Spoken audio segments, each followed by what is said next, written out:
I think we're going to see more mature uses of artificial intelligence and what's called deep learning.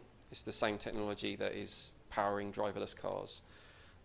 Computers can now learn at a much faster rate, make much more intelligent choices. And what I've noticed is that those tools that do that kind of thinking are now becoming available to other businesses. So there is a voice platform, incredibly smart, it's called Hound. It's worth looking at. Go have a look at it. Just Google Hound voice app.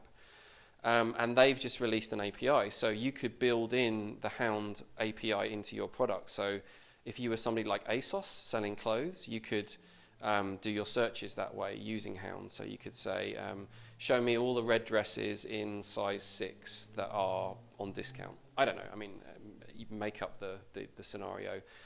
So if you can use other people's resources to build that kind of technology into your apps, that's really interesting, because it'll make, the experience of finding the right clothes or performing another task much easier. So we're going to start to see artificial intelligence, traditionally, the domain of the Googles and the Apples of the world, become available to smaller and medium enterprises. So that's kind of really interesting. And another thing I'm sort of hopeful about is that we can start to control the world in much more mature way.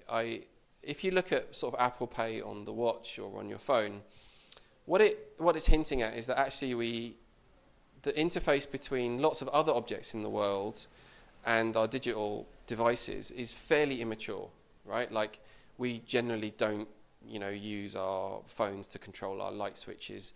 The interface isn't quite there yet. So what I'm hoping is that we see the technology seems to be there to do all this stuff. Think of the Internet of Things, how interesting phone technology is now, how mature it is. But actually the kind of bit that is the glue between our world and those devices and, let's say, our credit cards, isn't actually working very well yet. It is in certain areas like Apple Pay. That's a good example.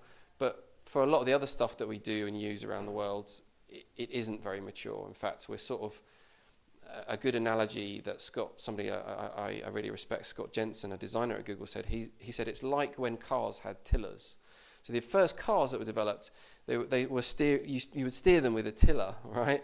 Because that's how people steered boats. And his idea is that the way we interact with digital technology at the moment and the real world, the physical world, we're currently sort of using tillers at the moment to steer our way around the world. We haven't figured out what our best sort of design techniques is. Is it gestures? Is it voice?